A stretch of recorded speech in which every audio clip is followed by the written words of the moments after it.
பாதையில் கண்ணனில்லையோ ஆசை வைப்பதே அன்பு தொல்லையோ பாவம் ராதா யமுனையாற்றிலே ஈரக்காற்றிலே கண்ணனோடு தானாட பார்வை போர்த்திட பாதை பார்த்திட പാവൈ രാധയോ വാര. Thank you. ഇതൊന്നും പാട്ട് പാടാൻ അറിയാമല്ലെന്ന് പറയുന്നേ? ആ പാട്ട് പാടാൻ ശ്വാസമേ പാടാനായിട്ട് ഞാൻ ഇനി പറയാം. ശോഭന ചേച്ചിയുടെ ഏതെങ്കിലും ഒക്കെ പാട്ട് ചോദിച്ചാൽ ചിലപ്പോ പാടിന്നിരിക്കും, ബാക്കി ഒന്നും പാടിയില്ലെങ്കിലും ഞാൻ ഇനി ഓർത്ത് വെക്കാം. അതിന്റെ ഇടയില് എവിടെയെങ്കിലും ഒരെണ്ണം കിട്ടും എനിക്ക്. മോളെ എവിടെയാ മോളുടെ സ്ഥലം? എന്റെ നാട് പെരുമ്പാവൂരടുത്ത് കീഴില്ലം എന്ന് പറയുന്ന ഒരു ഗ്രാമം. കീഴില്ലം. അതൊരു നാട്ടിൻ പ്രദേശമാണ്. അപ്പൊ അവിടെ പണ്ട് കുറെ ഇല്ലങ്ങളൊക്കെ ഉണ്ടായിരുന്നു. ആ ഇല്ലത്തിനെ ബേസ് ചെയ്തിട്ടാണ് അവിടെ കീഴില്ലം എന്ന പേര് തന്നെ വന്നത്. അതിൽ ഇപ്പൊ 1-2 ഇല്ലങ്ങളൊക്കെ അവിടെ നിൽക്കുന്നുണ്ട്. അപ്പൊ അവിടെ മെയിൻ ആയിട്ട് ആൾക്കാർ കീഴില്ലത്ത് വരുന്നത്, അവിടെ ഒരു അമ്പലമുണ്ട്, ഒരു ഗുഹാക്ഷേത്രം, ഒരു ദേവിയുടെ ക്ഷേത്രമാണ്.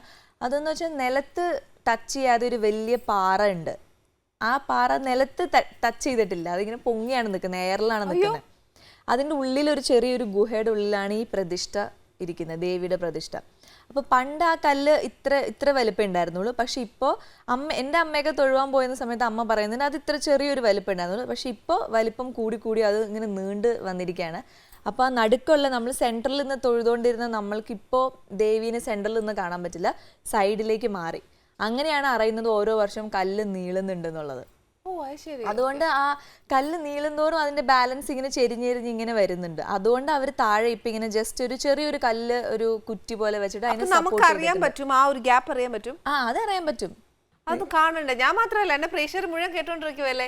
ഞാൻ ശരിക്കും പറഞ്ഞാൽ ഇങ്ങനെ കേട്ടിട്ടില്ല. ശരിക്കും അത് കാണാൻ തോന്നുന്നു അല്ലേ? അവര് അത് കുറച്ചും കൂടി ആൾക്കാരിലേക്ക് എത്തിക്കഴിഞ്ഞാൽ നന്നായിരിക്കും. കാരണം അത് നല്ലൊരു ആംബിയൻസ് ഉള്ള അമ്പലമാണ്, ഒരു കാടിന്റെ ഉള്ളിലാണ്. നമ്മൾ കുറെ പണ്ടാണ് ഈ കാടിന്റെ ഉള്ളിൽ വേണം നടന്ന ഗുഹയിലെത്താൻ. ഇപ്പൊ മെയിൻ റോഡ് വഴി കട്ട് ചെയ്ത് ഒരു റോഡൊക്കെ ഉണ്ടാക്കിയിട്ടുണ്ട്. പക്ഷെ പകുതി നാട്ടുകാരും ആ കാട് വഴി തന്നെയാണ് വരുന്നത്. അമ്പലത്തിന്റെ പേരെന്നാ? കല്ലിൽ ഗുഹാക്ഷേത്രം. കല്ലിൽ ഗുഹാക്ഷേത്രം. ഓക്കെ. അതുപോലെ പോകുന്ന വഴിക്ക് ഒരു മണിപ്പാറ എന്ന് പറഞ്ഞിട്ടൊരു ഇതുണ്ട്. അതൊരു കല്ലാണ്. ആ കല്ലില് ജസ്റ്റ് എന്ത് സാധനം വെച്ച് നമ്മളൊന്ന് നോക്ക് ചെയ്താലും ഭയങ്കര സൗണ്ട് ആ പ്രദേശം മൊത്തം കേൾക്കും. ആരും അവിടെ ഒരു പക്ഷെ വലിയ ഇതൊന്നും അല്ല, ചെറുതായിട്ട് ഇങ്ങനെ മുട്ടിയാലും ആ ടിങ് എന്നുള്ള സൗണ്ട് ഇങ്ങനെ മൊത്തം കേൾക്കും. അതിന് മണിപ്പാറ എന്നാ പറയുന്നത്.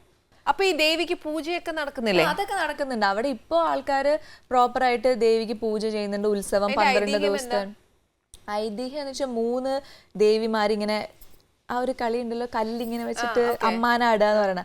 അങ്ങനെ അമ്മാനാടിയപ്പോ ഒരു കല്ല് ഈ കുഴിയിലേക്ക് പോയി. അപ്പോൾ ആ ഒരു കളിച്ചുകൊണ്ടിരുന്ന ദേവിമാരിൽ ഒരു ദേവി അവിടെ അത് അന്വേഷിക്കാൻ പോയി, അവിടെ പ്രതിഷ്ഠ ഇരുന്നു എന്നാണ് പറയുന്നത്. ബാക്കി ദേവികൾ അവരുടെ കൂടെയുള്ള ഫ്രണ്ട്സ് ആയിട്ടുള്ള ദേവികളാണ്. ഇരിങ്ങൂൽക്കാവ് എന്ന് പറഞ്ഞൊരു കാവുണ്ട് അവിടെ ഇരിക്കുന്നത്. അപ്പൊ അത് ആ ഒരു കല്ല് കളിച്ച് അവരവിടെ വന്ന് ആ കല്ല് അന്വേഷിക്കാൻ പോയി. ആ കുഴിയിൽ അത് കല്ലിനെ കണ്ട് അവിടെ തന്നെ പ്രതിഷ്ഠ ഇരുന്നതാണ് ഈ കല്ലിൽ ഭഗവതി ക്ഷേത്രം ഉണ്ടായത്. അപ്പൊ ആ സമയത്ത് അതൊരു പാറ മാത്രമായിരുന്നു. ആ പാറയുടെ ഉള്ളിൽ പിന്നെയാണ് അത് ഒരു ഗുഹയായിട്ട് മാറിയതും പാറ വളരാൻ തുടങ്ങിയതും ഒക്കെ. ആ ഗുഹയുടെ ബാക്കിൽ ഒരു കുളമുണ്ട്. ആ കുളം പക്ഷെ നമുക്കാർക്കും കാണാൻ പറ്റില്ല, പക്ഷെ വെള്ളത്തിന്റെ സൗണ്ട് കേൾക്കാം അവിടെ. ഗുഹയുടെ ഉള്ളിൽ, ആ പാറയുടെ ഉള്ളിൽ എവിടെ ഒരു വെള്ളക്കെട്ടുണ്ട്, ചെറിയൊരു കുളം പോലത്തെ. ശരിക്കും ഭയങ്കര അത്ഭുതങ്ങളാണ് നമ്മൾ കേൾക്കുന്നത് അല്ലേ? നന്നായിട്ട് ആളുകളിലേക്ക് എത്തിയിരുന്നെങ്കിൽ കുറച്ചും കൂടി നന്നായിരുന്നു. അയ്യോ, അത് സത്യം പറഞ്ഞാൽ ഇങ്ങനെ ഒരു ദേവി നമുക്ക് ഇത്രയും അത്ഭുതം കേൾക്കുമ്പോ നമുക്ക് എന്തായാലും പോയേ പറ്റുള്ളൂ. ഞാൻ എന്തായാലും പോകും, ധൈര്യമായിട്ട് വന്നു. അതാ. ഇപ്പൊ മോൾ എവിടെ സെറ്റിൽ ആയിരിക്കുന്ന? തൃപ്പൂണിത്തുറ. കാരണം ഈ ഷൂട്ടിന്റെ ആവശ്യങ്ങൾക്കൊക്കെ ആയിട്ട് തൃപ്പൂണിത്തുറയ്ക്ക് മാറിയിട്ട് ഒരുപാടൊന്നും ആയില്ല, ഒരു 7 മാസം ആയിട്ടുള്ളൂ. അതുവരെ കീഴിലത്ത് തന്നെയായിരുന്നു. തൃപ്പൂണിത്തുറ പറഞ്ഞ പോലെ എനിക്ക് വളരെ ഇഷ്ടമുള്ളൊരു സ്ഥലമാണ്. തൃപ്പൂണിത്തുറ ചേച്ചി വന്നിട്ടുണ്ടോ? അവിടെയും ഒരു നല്ലൊരു ശാന്തമായിട്ടുള്ള പ്രദേശം, അതുപോലെ കൾച്ചർ ആക്ടിവിറ്റീസ് ഒരുപാടുള്ള, അത്തച്ചമയൊക്കെ പോലത്തെ ഒരുപാട് നല്ല കാര്യങ്ങൾ സംഭവിക്കുന്നതാണ്. അവിടെയും ഈ പറഞ്ഞ പോലെ പൂർണ്ണത്രേശ്വരന്റെ അമ്പലത്തിന്റെ അവിടെ വൈകുന്നേരങ്ങളിൽ ആൾക്കാർ ഭജന പാടാനൊക്കെ ആയിട്ട് അവിടുത്തെ ഫാമിലീസ് എല്ലാവരും രാജാക്കന്മാരുടെ ഫാമിലിയാണ്. അപ്പോൾ അവരൊക്കെ വരും, ഭജന പാടുക, പാട്ട്, സംഗീത കച്ചേരി ഉണ്ടാവും. അങ്ങനെ അവിടെ കൂടുതൽ കലയെ വളർത്താനും അതുപോലെ അതിനെ പ്രൊമോട്ട് ചെയ്യാനൊക്കെ ഒരുപാട് കാര്യങ്ങൾ ചെയ്യുന്നുണ്ട്. അപ്പം അതുകൊണ്ട് തന്നെ നമുക്ക് വൈകുന്നേരങ്ങളിലൊക്കെ തൃപ്പൂണിത്തുറയിൽ നടക്കുമ്പോൾ ആ ഒരു പോസിറ്റീവ് വൈബ് കിട്ടും. ആരും അങ്ങനെ വീടിന്റെ ഉള്ളിൽ ഒതുങ്ങി കൂടി ഇരിക്കുക അങ്ങനത്തെ സംഭവം അല്ല അവിടെ. ഇതെല്ലാം പറഞ്ഞു കേൾക്കുമ്പോ ഞാൻ ശരിക്കും പറഞ്ഞ ഒരു കേരള തനിമയുള്ള നാടൻ ഭക്ഷണം വേണം ഇപ്പൊ ഇവിടെ കൊടുക്കാൻ. ഞാനിപ്പോ ഇവിടെ എന്താ ചെയ്യാൻ പോകുന്നതെന്ന് അറിയോ? നമ്മുടെ നാട്ടിൽ ഇപ്പൊ കേരളക്കാരെ കാണാനില്ല, മൊത്തം ബംഗാളികളാണ്. അതുകൊണ്ട് ഞാൻ ബംഗാളി ഫിഷ് കറിയാ വെച്ചു. അതുകൊണ്ട് സ്വാസിക ബംഗാളി ഫിഷ് കറി കഴിച്ചാൽ മതിയേ. അത് കഴിച്ചു നോക്കൂ, കഴിച്ചു നോക്കിയിട്ട് എന്നാ ടേസ്റ്റ് അറിയുന്നോണ്ട് കുഴപ്പമൊന്നുമില്ല. ബംഗാളി ഫിഷ് കറി ഞാൻ ഇതുവരെ കഴിച്ചിട്ടില്ല. ഇല്ല ഇല്ല, ഒരു വെറൈറ്റി ആയിക്കോട്ടെ, ഇരുന്നോട്ടെ, നമുക്കൊന്ന് ട്രൈ ചെയ്യാലോ.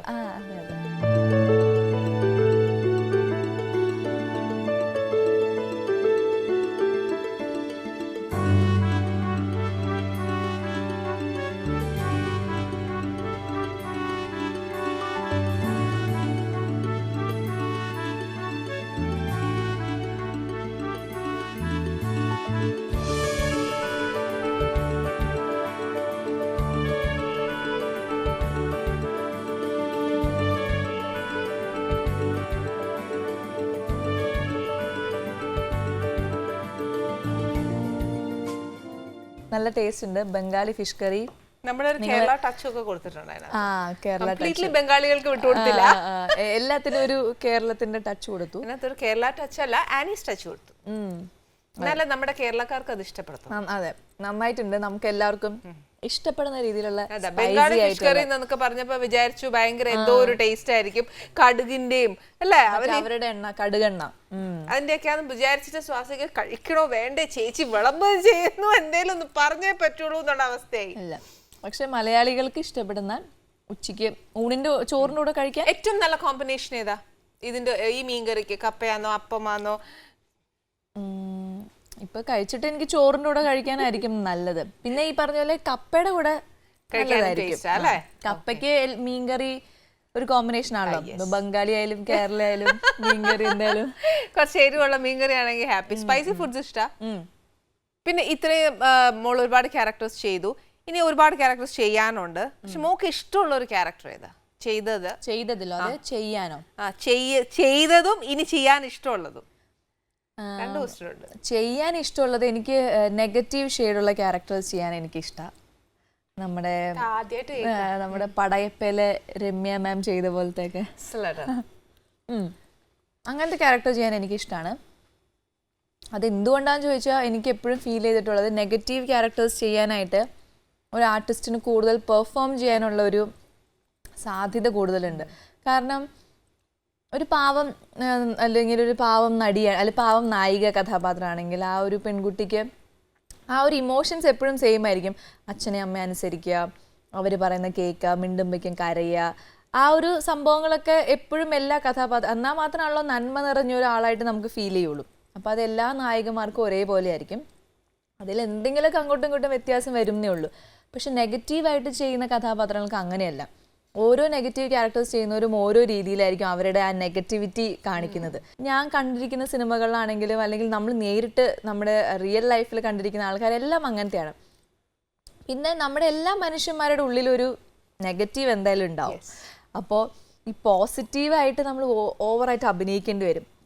ഇപ്പം അത്ര നല്ല ഒരു കഥാപാത്രമായിട്ട് അവരുടെ ബോഡി ലാംഗ്വേജും അതുപോലെ സംസാരവും എല്ലാം അതുപോലെ മാറ്റണമല്ലോ, അത്രയും പോസിറ്റീവായിട്ട് ആൾക്കാർക്ക് ഫീൽ ചെയ്യണമെങ്കിൽ. അപ്പൊ അതുകൊണ്ട് നമ്മളുടെ ഉള്ളിലുള്ള ആ ഒരു സാധനത്തെ മാറ്റി വെച്ചിട്ട് കംപ്ലീറ്റ് ആയിട്ട് വേറൊരു ആളാവണം. പക്ഷെ നെഗറ്റീവ് ചെയ്യുമ്പോൾ കുറച്ചെങ്കിലും നമ്മുടെ ഉള്ളിലുള്ള സാധനം നമുക്ക് സ്വാസിക പറഞ്ഞെല്ലാം മനസ്സിലായല്ലോ അല്ലെ? ചുരുക്കി പറഞ്ഞാൽ ഞാൻ മഴത്തുമ്പയിൽ ചെയ്ത ഒരു ക്യാരക്ടർ, അത്രേ ഉള്ളൂ, വേറെ ഒന്നും വേണ്ട. അത്ര മാത്രം ആലോചിച്ചാൽ മതി. എന്നെ നിങ്ങൾക്കൊക്കെ ചില സമയം കൊല്ലാൻ തോന്നിയിട്ടില്ലേ? അത് ഒരു ഈ പറഞ്ഞ പോലെ എന്നാ ഭയങ്കര വില്ലത്തി അല്ലതാനും, എന്നാ ഒരു വില്ലത്തരം ഉണ്ട്. എനിക്ക് തോന്നുന്നു സ്വാസിക ഒരു റിയൽ ആർട്ടിസ്റ്റ് ആയിട്ട് മാറാനാണ് ഏറ്റവും കൂടുതൽ ഇഷ്ടം തോന്നുന്നത്. Doing a lot of variety roles അല്ലെ? എനിക്ക് ഒരിക്കലും ആദ്യമേ ഈ അഭിനയമോഹം വന്നപ്പോൾ മുതലേ ഒരു നായിക ആയിട്ട് ഇൻട്രൊഡ്യൂസ് ആവണമെന്നോ അങ്ങനെയൊന്നും ഉണ്ടായിരുന്നില്ല. എൻ്റെ മനസ്സിൽ ആ ഒരു കാര്യത്തിൽ ഞാൻ കൂടുതലും ആഗ്രഹിക്കുന്നത് നമ്മുടെ ലളിത ചേച്ചിയെ പോലെ അല്ലെങ്കിൽ സുകുമാരി അമ്മ അവരൊക്കെ ചെയ്ത പോലെ ക്യാരക്ടർ റോൾസിൽ നിൽക്കുക. കുറേ ക്യാരക്ടേഴ്സ് ഇതുപോലെ വ്യത്യസ്തമായിട്ടുള്ള ക്യാരക്ടേഴ്സ് ചെയ്യാൻ പറ്റുക.